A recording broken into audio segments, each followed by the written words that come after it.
Okay. Yeah, the Hot B boys. We are back to the warehouse after Blitzball Battle 4. We've got a former MVP and a fashion icon with us. Let's talk Blitzball.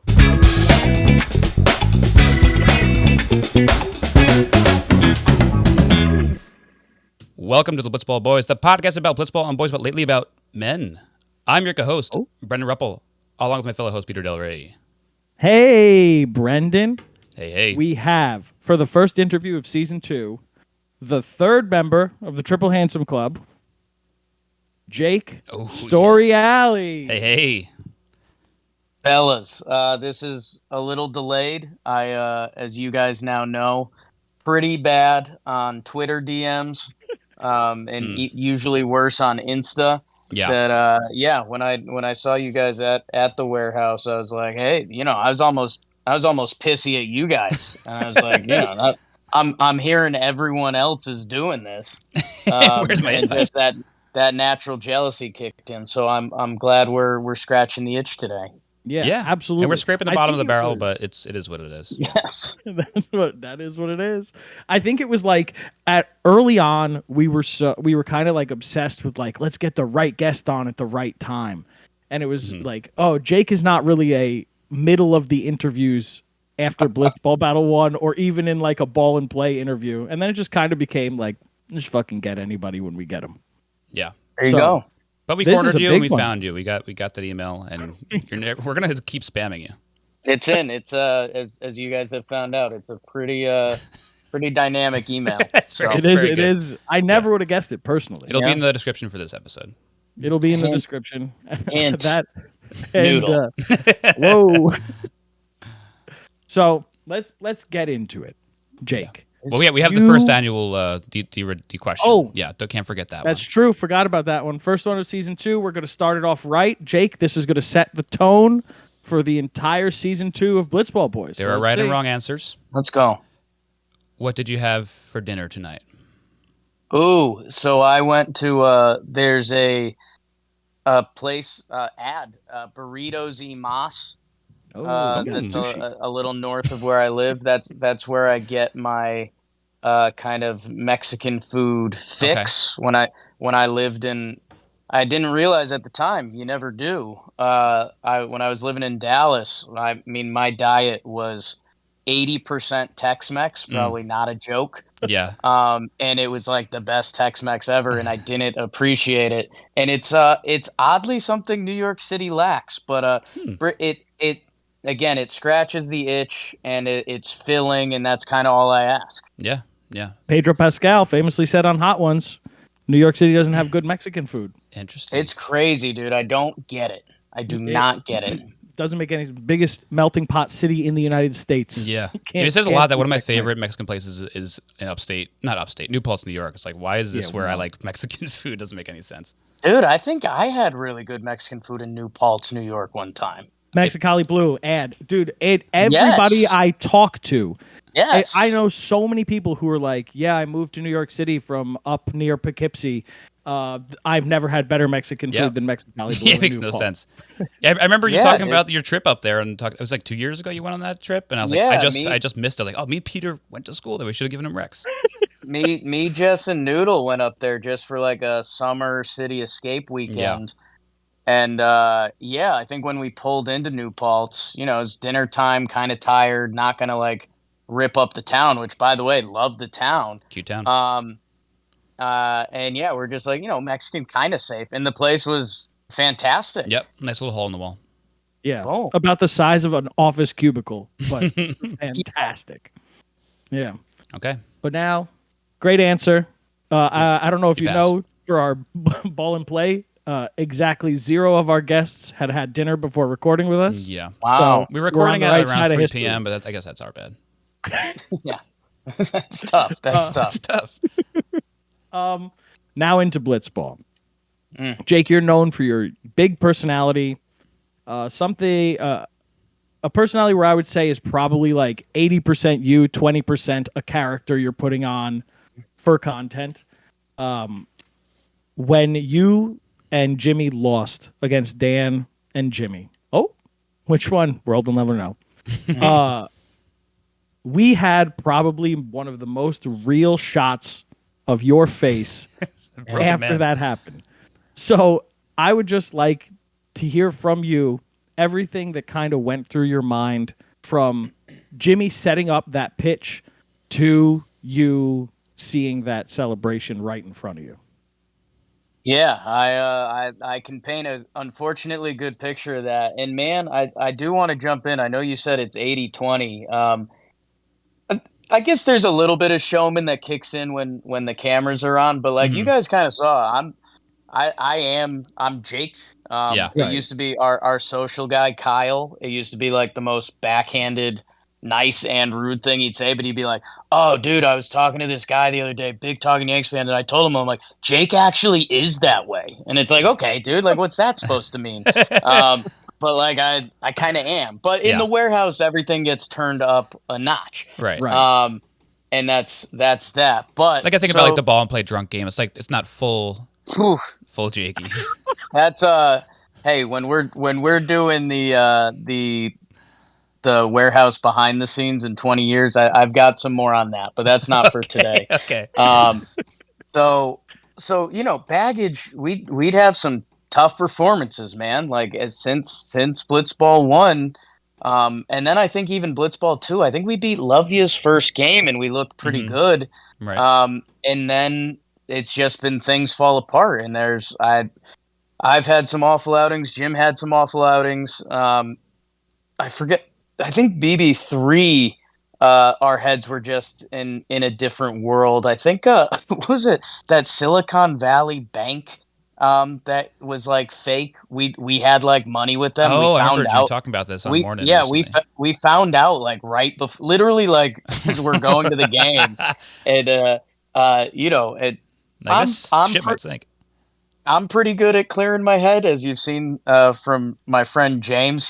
Sometimes that's not his strength. So that game we were mentally walking into buzzsaw. So you guys, you know, watch a lot of the warehouse stuff. I've been doing a little positive thinking for a while now. I've just been saying baggage is back.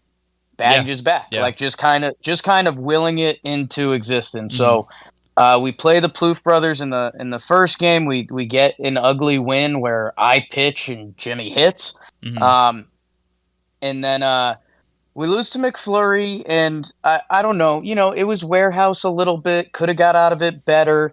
Stoner was obviously disgusting. So, and I was happy I got a couple good swings off him. So, like, walked away from that not feeling awful.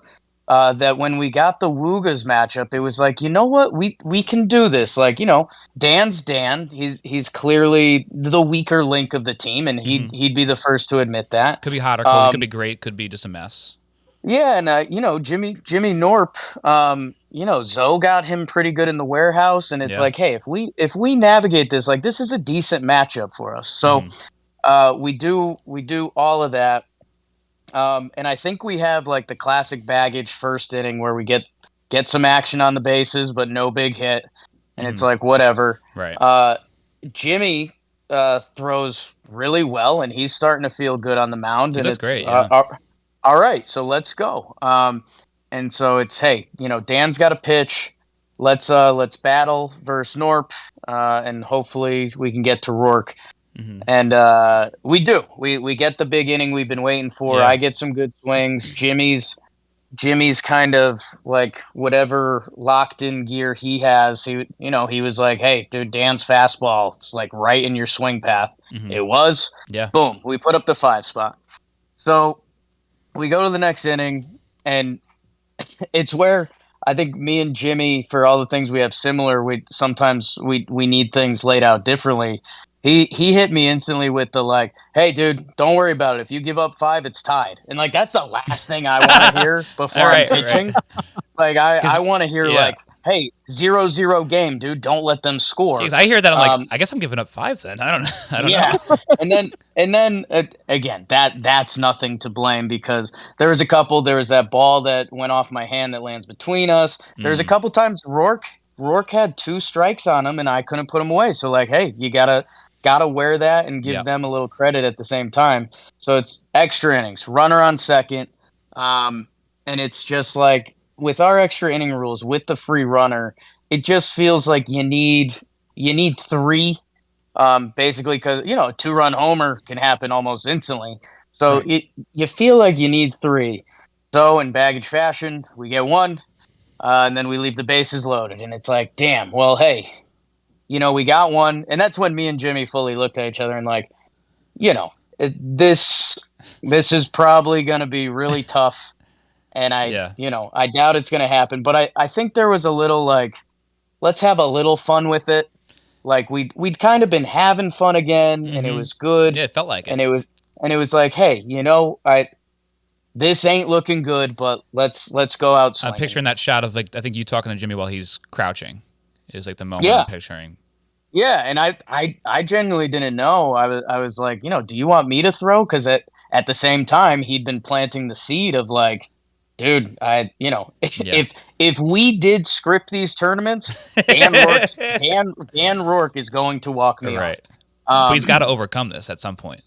So I think I hit him with the like, you want me to throw? And he's like, no, and I've got a good follow up comment on that in a little bit, but so I think he walks the first batter, or it was a hit, I forget, but now it's first and second, no outs, and all right, we're in either hell or heaven, which the warehouse has been for us. Yeah. And then man, I this is a deep cut, but I guess this is what we're doing. Yeah. When we went to Hudson Valley and we met K-Mac for the first time in Bossy, we played on the Renegades field, and I had this ball that should have been a sick diving catch. Like it was towards third base. I was running full speed, and I just like slightly mistimed it, and I was pissed because I was like, if I made that catch, we had their like stadium cameras going. Oh man. That it would have been like, I think it would have been like a perfect Sports Center top 10 that you're like, wait, what is this? Yeah. These guys are playing with like So it cool. just would have been perfect. And you would have had it forever. And so I'm and then dude, there's just been so many warehouse times where I hadn't made like the catch that I know I can make. Like I was a 3-year soccer goalie in high school. I love throwing my body around, as you guys have seen. And I was just like, this warehouse, like that's the part of the warehouse built for me. I finally made a couple good ones when the Savannah Bananas came through that I was like, okay, like let's go. Yep. So we get the ball off the ceiling, go for it, get it. And I'm like, let's fucking go. Yeah. Like I needed to check that box. That's huge. And the energy in the warehouse is very real. So I remember getting up after the catch, and I was like, I wanted to do a celebration that would be like kind of get Jimmy going and get the crowd going a little bit. Yeah. So at first I was just gonna rocket the ball at the strike zone, but then I was like, if I accidentally hit them, like I don't want that. Right. So I just whipped it to the stands. Yeah. And then I did, which is very, very, my natural celebration is like the kind of angry walk away. Like who knows where that comes from? Kid from Middlebury, Connecticut. But so then, the momentum, like that was just a sliver of hope that it's like, hey, if that's happening, then let's go, make it matter. Yeah, I remember like turning to my wife in that moment. I was like, before that catch, I was like, honestly, with how difficult it's been to get Jimmy Norp out lately, Jake needs to make a huge play in the field right now. Cut to diving play, throwing the ball at the wall. The whole family is up and, and cheering at this point. It's a big moment in the household. Dude, it was just like, it felt, because it wasn't close enough to victory, but it felt like it was momentum the break, shifter for sure. The baggage needed something for a long time, and it was Right. like, could that actually be it? So then Jimmy goes back out and he strikes out Rourke, I think, or does he get the tapper? I forget. I think he struck him out. I think we got a strikeout. Yes, it was a strikeout for Rourke. Directly. And then it's Jimmy Norp, 2 outs, with first base open, and watching that back was funny because if you go back to the backage McFlurry debacle, it's in hindsight probably shouldn't have been pitching to him like at all. The single was very lucky. I was like, thank God. Right? Yeah. So that in hindsight was crazy. but at the same time, like we went into that with it's like, okay, Rourke's on deck. Like we can do this. So when he hit the single, that was almost like a huge win. It was like, it was. Holy damn, like we're there. And then Jimmy's in his kind of no nonsense pitching mode where he's just coming at him. 1-2 count, and then the part that was there's two pitches you go with. You either go it's a fastball in, just because that's kind of the best tried and true blitzball pitch essentially, or Jimmy had thrown his split thing. He got Dan twice with it, once looking, once swinging. And that's where I felt, I don't want to say good for Jimmy, but Peter Moylan in the booth, like that was live. Yeah. He was like, you got to throw that splitter. You got to. Yeah. Can you hear him up there too? You hear him say that? Not when the warehouse is like that. Right. When it's quiet, the joke I always make is like, Chris Rose's voice echoes, so like you'll be on the mound, it's like Storiale's given up 3 home runs in his last and you're just like, Chris Rose, shut up, dude. I can't hear that right now. So then he throws it, and again, like it could have been the right pitch. Not to throw my guy, which again, I gave up a 5-run second inning that could have never even gotten us to that point. If you look at the first splitter Jim threw that got Dan looking, and that last one, the first one like leaves the frame, comes back. That's the one you want. If you're going to do another one, you need that. The second one, and it ends up in that kind of arm extension position that we saw from Joe's McFly, which was probably the crazier one. And credit to Dan put a Aaron Judgian swing on it, which is just all around disgusting. And then so I'm sitting there like, it felt like we cleared every hurdle. It was like, okay, we're going back. It was like, we're going to win this game 5-0 in the second. Okay, it's tied, whatever. Okay, we get 1 run. It's like, okay, we're going to lose this game. And then it's like, okay, wait, we're going to fucking win this game? Yeah. You kept blowing up new balloons and they kept getting popped.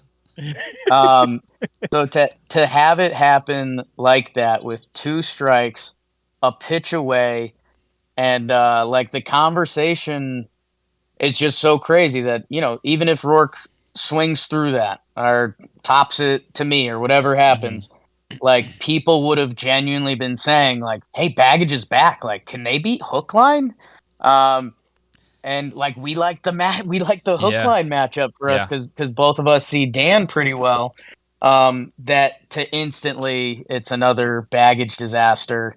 And I mean, the look on my face is very real. I feel bad for us. I feel bad for Jimmy. I feel bad for like there's a lot of real Baggage fans out there.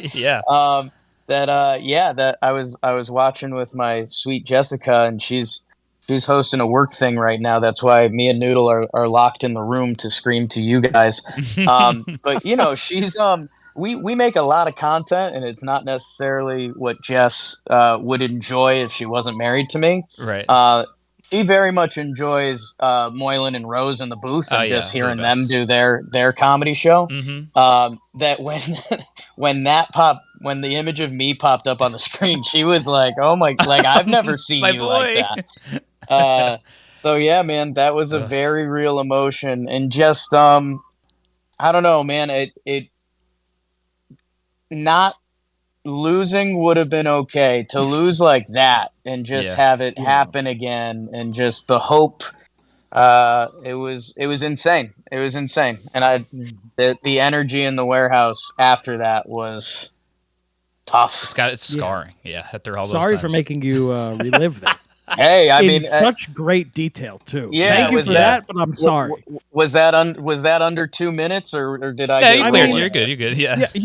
My clock is saying about 1:45, so you have 15 more. You want to expand a little bit? Could you? So going back to Blitzball 2. No, it's great. It's funny. Like that shot in my head is so funny because it looks like you look like you're in your mid to late 40s just because of how broken you look, and with the tournament goatee. Like looks like a different guy. Yeah. Ernie goatee, the like sweat in my hair makes it look thinner. Yeah. Oh my goodness. Well, Well, I mean, let's get a little more positive for a second here. Besides the 5 runs you gave up in that particular, you've looked better on the mound as of recently. I don't know if you've been doing a different workout regimen or what's been going on, because me and Peter have been talking about it throughout this tournament. Since like maybe Blitzball Blitz, you looked like you've been kind of topping out a little bit higher, like touching that 69 more often. Did you make adjustments, like release points or grips or anything to get up there more consistently? Yeah, I was just when I forget if it was I got rocked. When did I just get destroyed? Was it 1 inning league or something like? I think it was 1 inning league. It just felt like anything I threw. Like I think in 1 inning league there was like 6 homers or It might have something. been like when and everyone started to catch up with like regular pitchers at some point. It might have been it. It was just something like I think I gave up 5 of the 6 home runs in 1 inning league, or there's some dumb stat like that. Yeah. And I was like, time out. Like, what's going on? So then for me, I was like, okay, we have a speed limit in here. I need to be like on that speed limit when I want to be. So I did like at the end of every warehouse day, I'd just start chucking and emptying it out just to build up my arm a little bit. So that was good. I do think, and hey, shout out to the commenters who probably wonder, sometimes if we see them or we don't. Mm-hmm. And the last game, people were getting on me because I wasn't looking at home plate when I was throwing. And yeah, that's very helpful. And I was trying to, there was the times I've been locked in, and this is so dumb. But the times that I've pitched the best, I kind of go into how I picture it is like prime Pedro Martinez. Like he just kind of has this. Sure. He has like kind of a bored but angry look on his face, like almost like, why are you standing in the box? And that's when I'm throwing my best. So I don't know. I like adding a little bit of funk because my God, man, when it works, like when K-Mac does his dumb shit, it is so distracting. Yeah. It's disheartening too when that guy just struck me out with his like Waluigi bullshit. I don't know what that was, and it's the same pitch over and over again. It still gets me. It's unreal. It's unreal, man. That I still need an element of timing just because my breaking ball isn't that good. It's more of like a looper, I guess. You need like a sharper one, if anything. Yeah, I need something else. And I think the other thing I went away from, well, and again, this was supposed to be a nice question about my pitching, but I've been thinking about this a lot. I used to have a pretty good riser just because it was like it's my short little arms and it's over the top. That I don't know, guys really struggled with it. That the way I was throwing, I was really just trying to get 2 seams with run. Okay. And I had some good ones, and I got the Plouffe boys pretty good, but I also got away with a couple pitches there. But that's kind of the warehouse, man. Like I think I pitched decent against McFlurry, but I got a little bit, and I think I pitched similar, probably a little better against the Plouffe boys, but it was kind of their first day back in the warehouse, and I got a little benefit there too. Yeah, without a doubt. Yeah, I mean I'm jumping around a little bit, but we've seen you be one of the guys who I think you could only name a handful of other guys who have been like above average in all the sports. I think that as a goalie in floorball, maybe this last tournament didn't give you the best look. The first one, you were a lot better. I mean, I don't think that's unfair to say. Ball and play, you were great. Blitzball, you get hot and cold, but when you're hot, like MVP, Blitzball Battle 1. We're going. You know what I mean? So what, like, this is really off the beaten path, but slap ball. What can we expect from the dynamicism of Jake Storiale in slap ball? So I was interested to find out myself because when slapball was fully being birthed, I was away. I was on vacation. So I kind of came back to the skeletons of slapball. And kind of the first question the first question was, if you're not one of the guys with a crazy throwing arm, are you going to be able to throw? And so, and again, I don't want to give too much away, but if you're like, I guess guys I'm going to lump together, me, Jimmy, Canobio, I'm trying to think who else was kind of in the middle, because we knew that all the guys that could throw like Jack Doyle, Yeah. who else am I blanking on? Dalton can throw really hard. Ryan Cohen. We knew that those guys were going to be able to score when they wanted to. That I don't know, man. I guess it's kind of Jimmy's brilliance, where inventing a game, like, that's not how my brain works. Right. It's just not. So I was interested to see, and it's, talking about my basketball career is a funny turn, but with the height I've been blessed with, and how I genuinely like to play sports, being a point guard is awesome. So I kind of went in like, hey, like I want to feel this out. I obviously want to score some goals, but Let me kind of run the court. yeah, I kind of wanted to take a coaching role, run the offense a little bit, and see what it looks like. And the other thing I was interested in, because again, I do enjoy playing goalie. I wanted to see if I enjoyed playing that type of goalie. And I was kind of going into the draft. I was kind of open with like, hey, if I get someone that's about that role, cool. If not, that's fine as well. Okay. Every time you mention that you were a goalie for soccer, blows my mind. A real Nick Ramondo of the John Boy, if anybody gets that reference. As a small guy? Yeah, he was 5'9". He was a goalie for Salt Lake for about 11, 12 years. It's one of those, I loved being goalie, because it was like, hey, you make a couple saves and we hold up, you're a hero. If you don't, and like as long as the ball doesn't yeah, as long as the ball like doesn't go through your arms, it's like, well, they had more shots and whatever. But yeah, I definitely would have been nice if, but you never know with a kid, especially someone as thick-headed as myself. I wish someone I trusted came over and was like, hey, buddy, if you're looking at 5'6", 5'7", I don't know if goalkeeping is the route for you, because I was a decent little striker up top for a little bit. And then it was that decision. It was middle school. It was like, hey, like if you want to be the starting goalie or play the field, and I was like, well, I'll just be the starting goalie. Like, what are you talking about? Okay, thanks for the option. So yeah, then it's funny to look back in hindsight. It's like, maybe you should have stuck in the field a little more, little guy. But I loved it in there, man. That moment of like, holy shit, someone's taking a shot and it's game time. That you can't beat that. You can't beat that. No, absolutely you can't. Oh man. All right. Well, I know we're running short on time. While we're off topic, I'm just curious to know about the sketches you guis do now for the commercials between games or in the middle of the games. Oh man. How big of a writer are you in there? Like, what is going on? Is it just like pure improv? You have a general concept, like Curb Your Enthusiasm style, and you just go for it? What are you guys doing there? Time is no object, boys. It's late night Yankee Snake, so if we want to roll, I'll roll.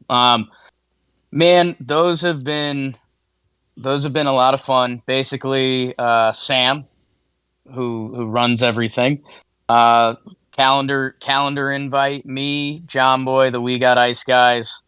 I don't even think we invite Joe's. I think we just know Joe's is is one of the props we can use. And I mean, sending a calendar invite to Joe's, you might as well just mail it in the air. Yeah, it's kind of like, hey, we need. I think we needed 5 DraftKings, 5 SeatGeek.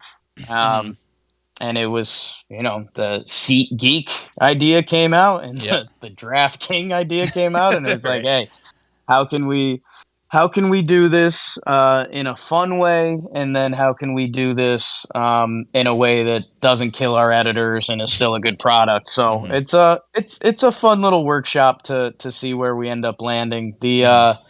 I mean, doing Mr. DraftKings was so fun and dumb. And then the other one that I think it got its flowers a little bit, but Panic as the Panic was SeatGeek, really great. I mean, that was just a totally different tone than everything we normally do, and it was executed well. Yeah, it's like an Oscar-worthy foreign film that he had going on there. That was crazy. I was blown away by that one. Okay, great.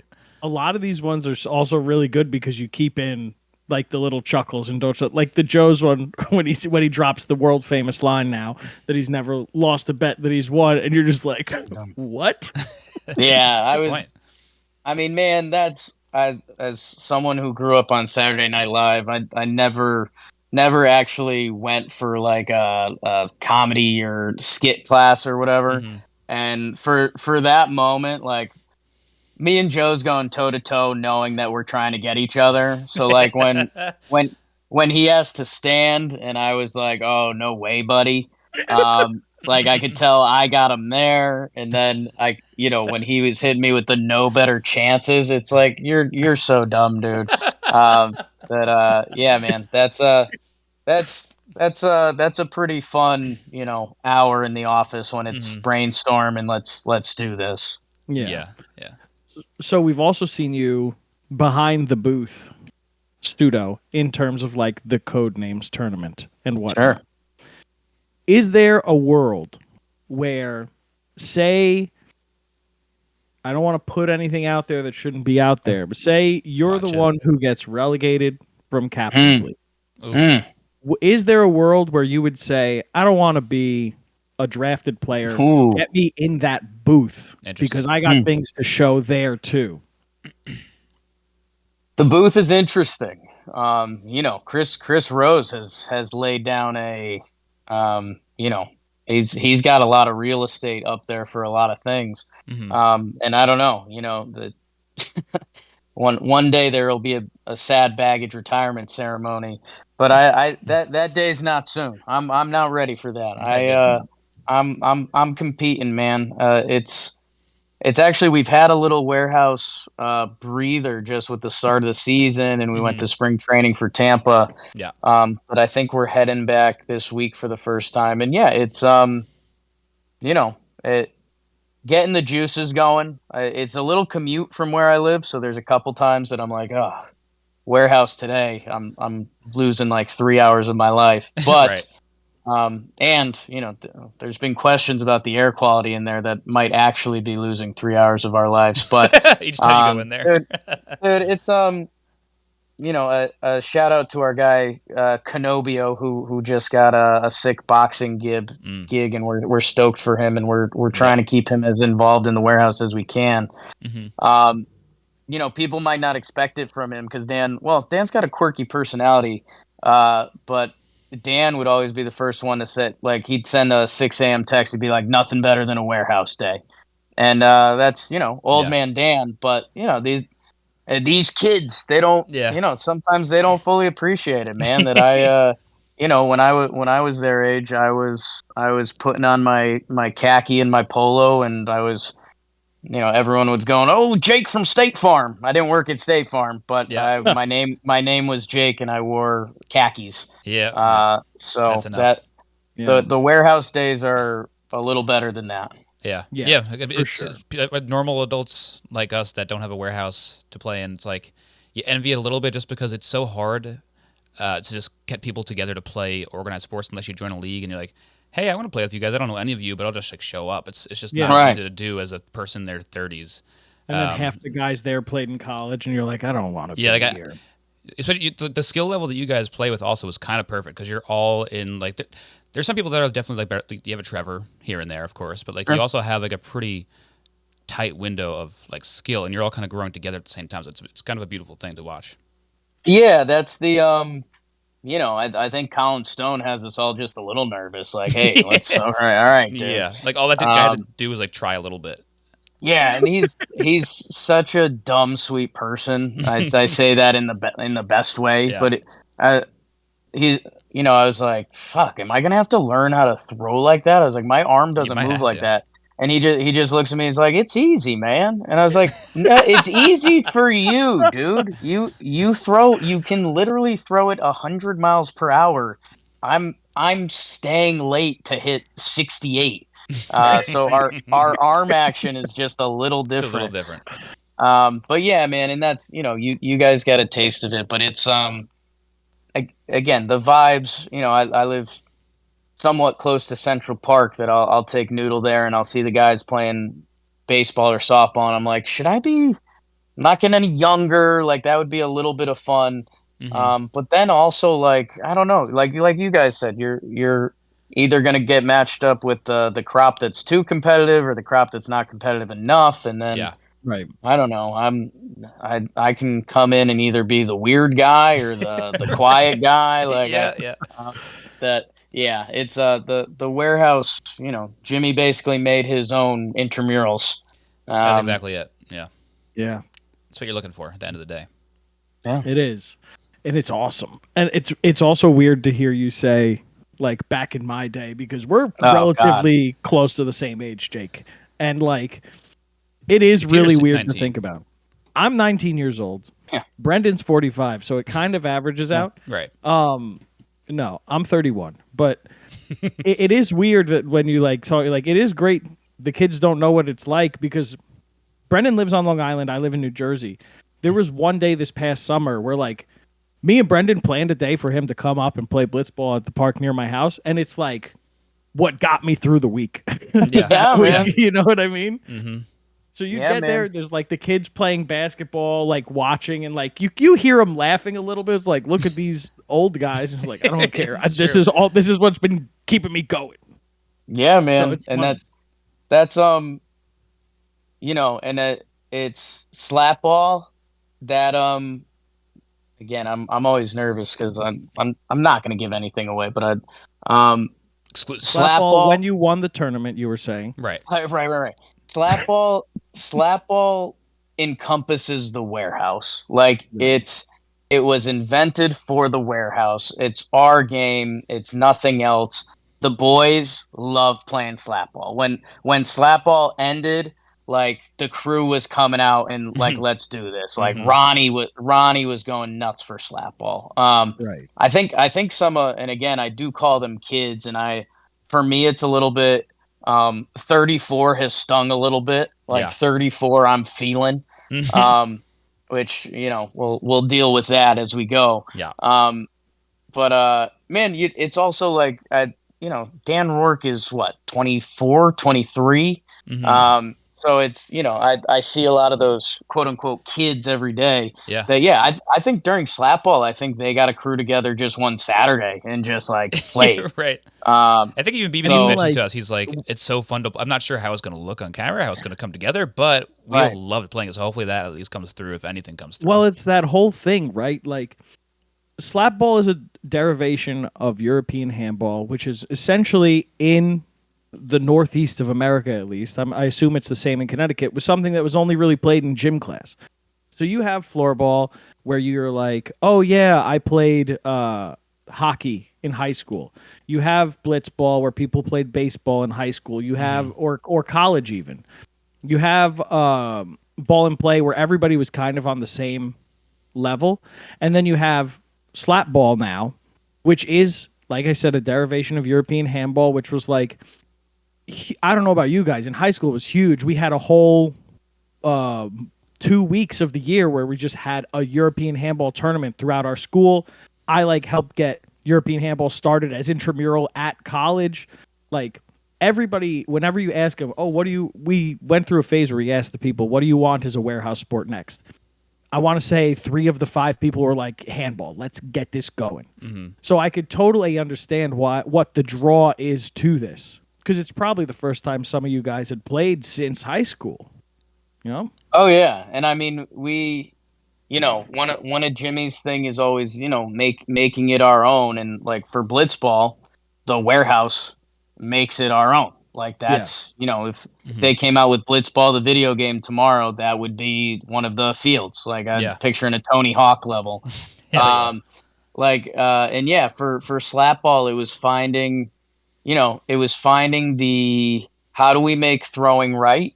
How do you make slapping right? How do we make the game flow feel right and make it our own a little bit? That there's a couple quirks in there. Obviously, I don't think this gives anything away.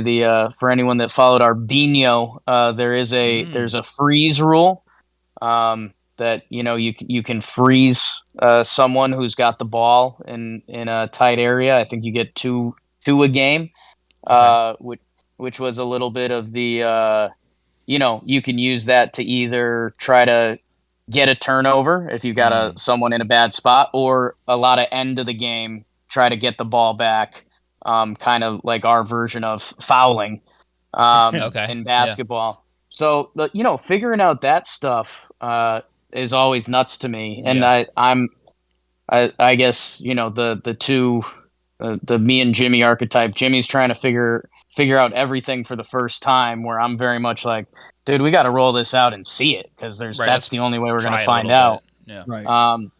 We did a chunk of practice games, and it was funny in the practice games, just the different strategies that got tried, and it's like, whoa, okay, that stinks. That's kind of good, but it's an awful product. So how do we adjust the rules to make sure that, like, I remember there was one of the practice games, there was a team that just parked the bus, and I think like 3 out of 4 players were basically playing goalie, and it was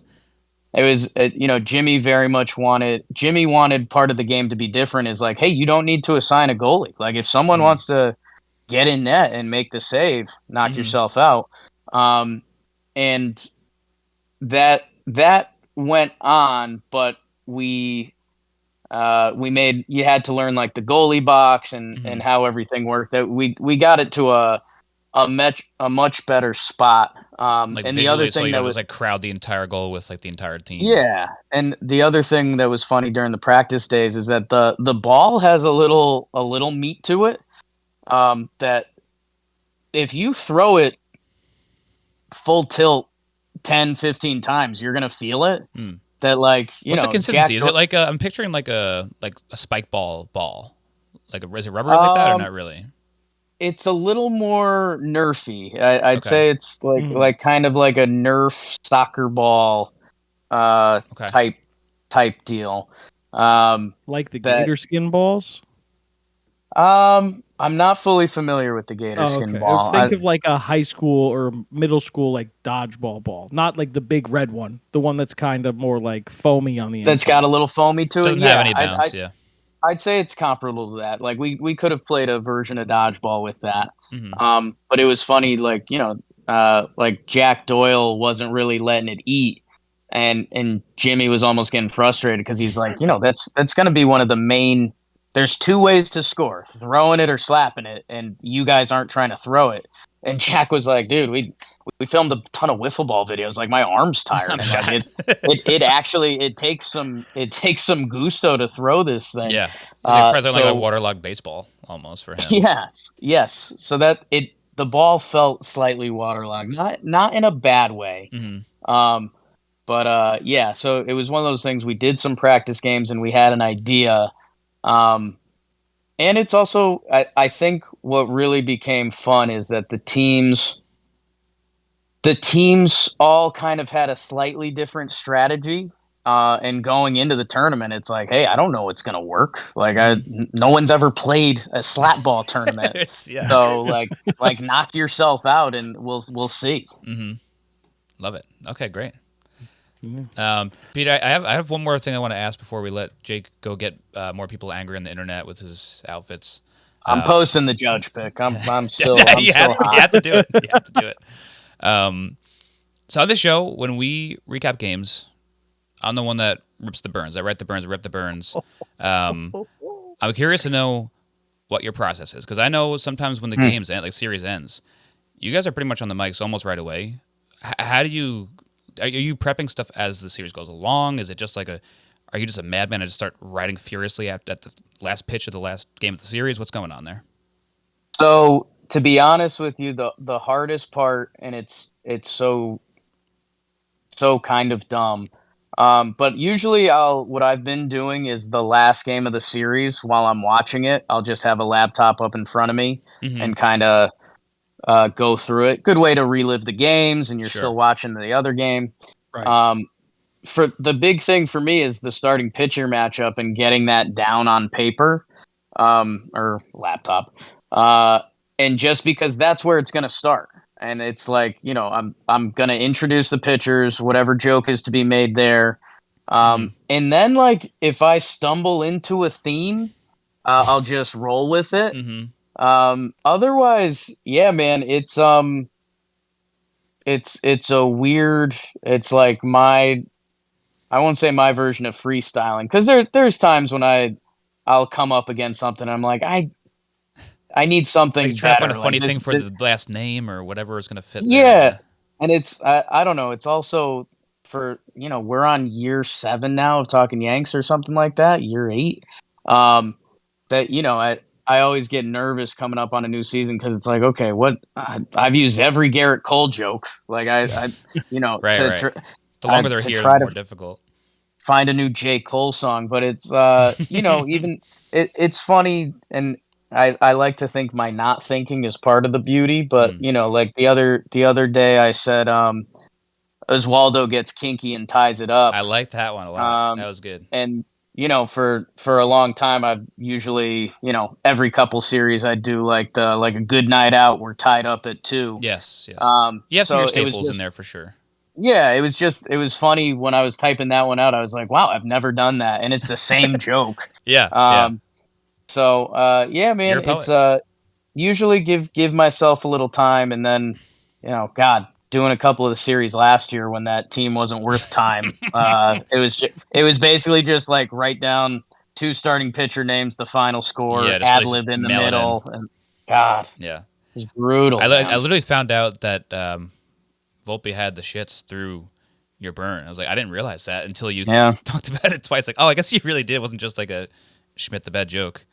Well, that's where I was actually pretty stoked on that, because I was like, I've made the Clark Schmidt joke so many times. So the fact that Volpe actually missed the game, I was like, oh, this is chef's kiss. I still hadn't heard what happened until that was my source of news. So thanks to the burn. You're welcome. Media, baby.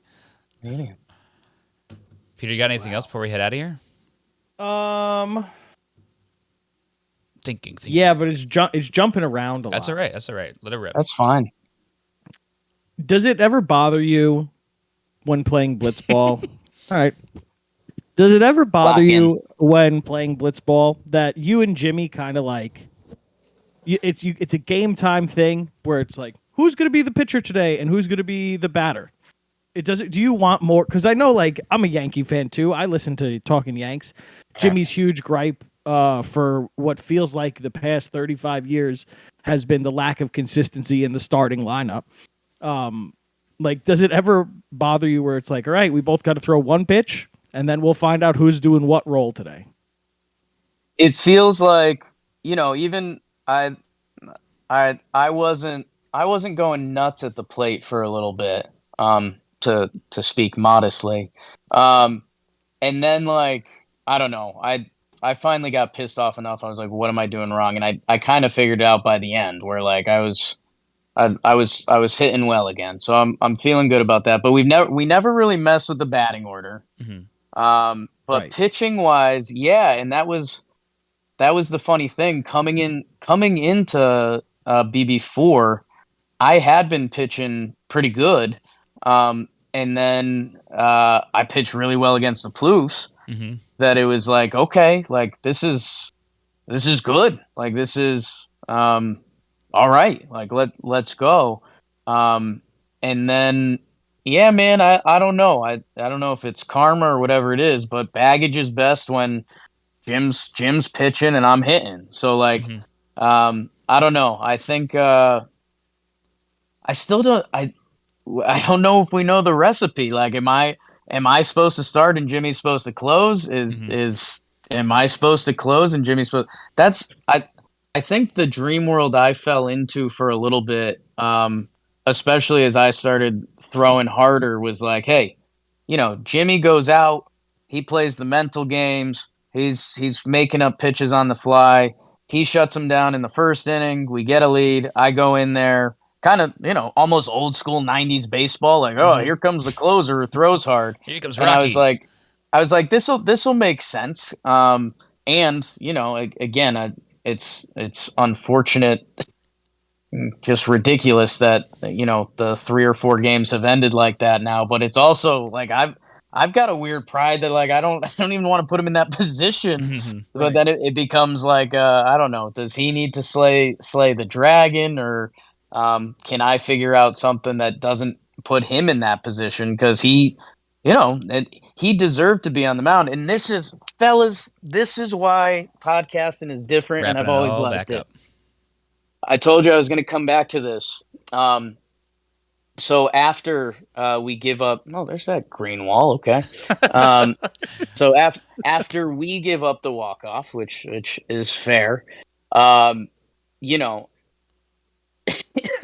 obviously, like that day was a bummer. Me and Jimmy traded a couple texts that night and the next day that were just like, "Damn, dude! Like we should be playing in this game." Like blah blah blah.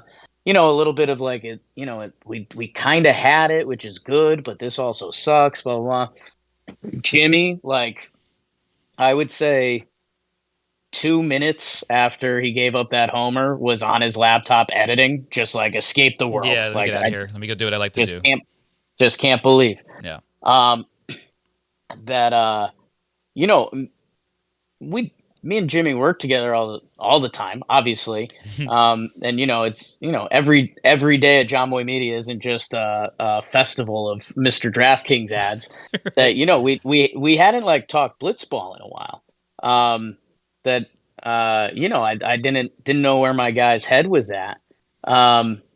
And but I knew coming out of the tournament, like, hey, we looked better. Like that Blitzball 4 was kind of like, hey, Baggage either needs to look better, or like, or Baby Right. James needs to grow up. Right. So Fast. we held our BB4 finale watch party in Florida, because we got to Tampa that Thursday.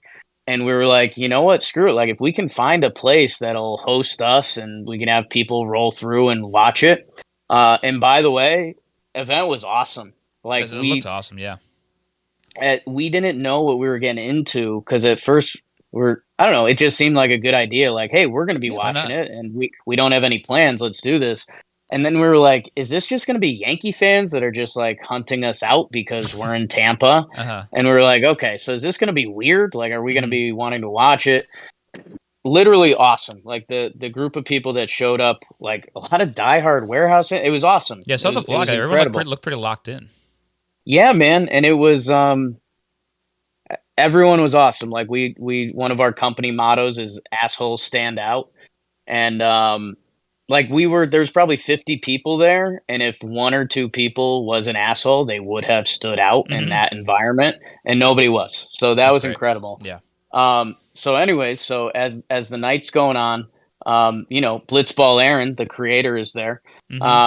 And he yucking up with him, and we got into some deep blitzball stuff. And I think it one point we're even debating blitzball stuff, and everyone's looking around like, what's going on?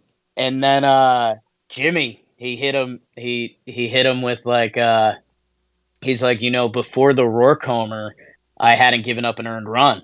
And I was like, let's go, Jimmy. I need that. Yeah, I need positive more energy. of that. Like, have that in your head. That's what we need. Yes. So the fact that my guy had that line ready to go means he's been on it, and he was feeling good out there, and he's Right. feeling ready to go again. So we're like, blitzball season's about to kind of pick back up in the warehouse, and it's no shots fired at anything else. Like I'm interested to see how people receive slap ball. Sure. Big time warehouse energy. Ball and play is the same, with like the obvious cricket touch to it.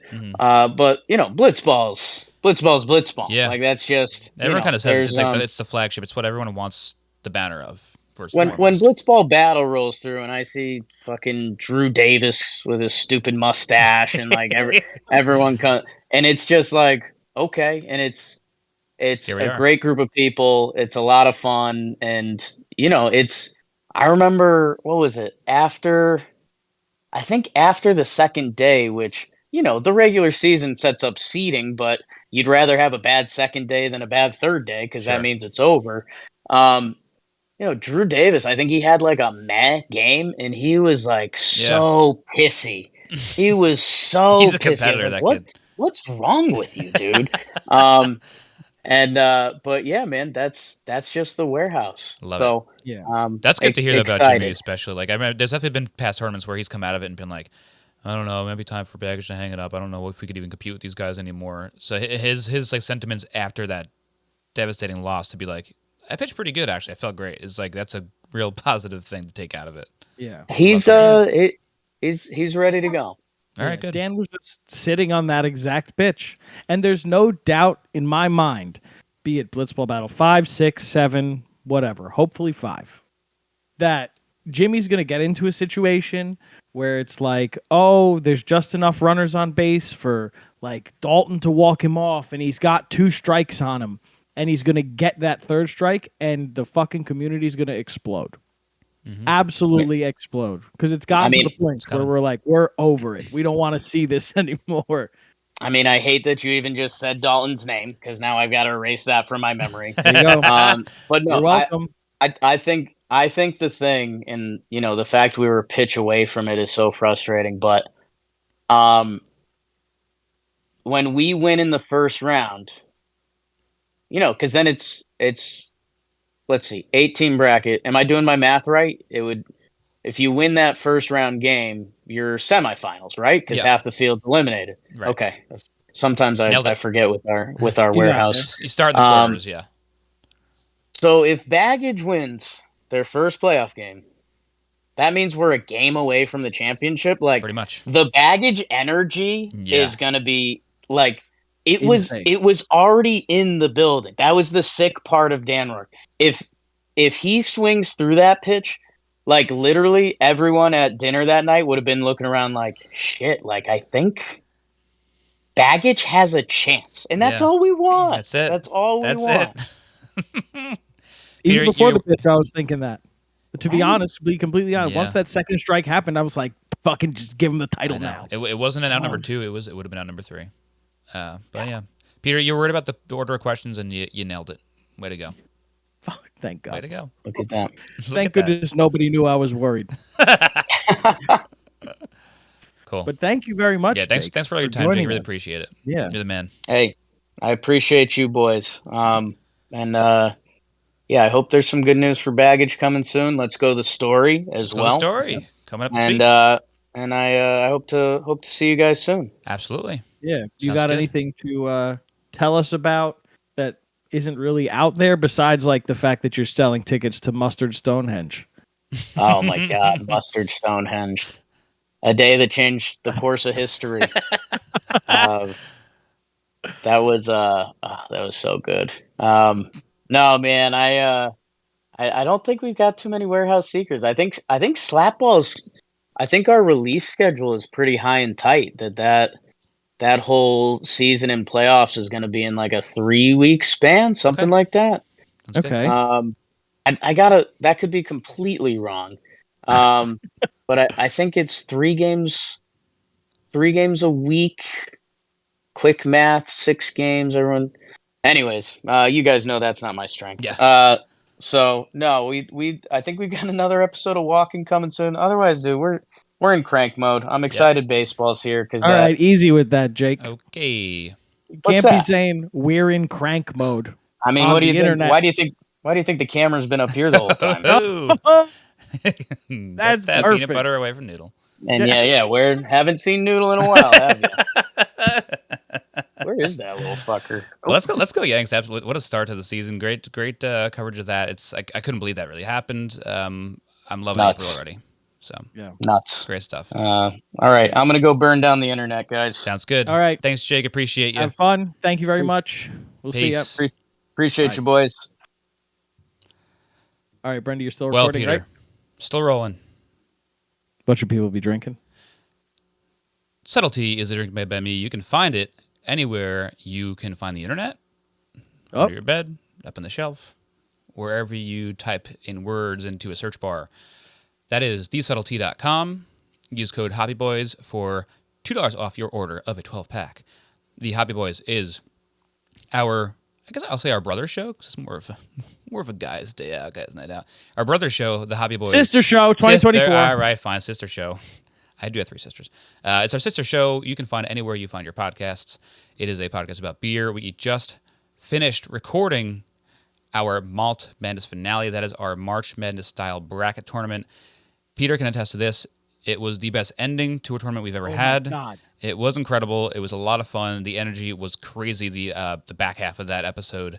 So tune in to find out the way March Madness, Malt Madness 4. Turn out to see how the fourth March Madness tournament shakes out. Tune into the fourth Malt Madness. See how it ends up. It was really such a fun day. It really was. And listen, Delonia Boys, if you like Gossip Girl. If you're here with us on YouTube, oh, sorry that the YouTube looks a little funky now because Jake just left the room. But thanks and subscribe, please. We love you, and let's keep these subscribers rolling. And find us if you're not on YouTube at Boys Media. Type in Blitzball Boys in YouTube. Yes, do that. I want to echo Brendan's sentiments. The finale, the ending episode of our Malt Madness.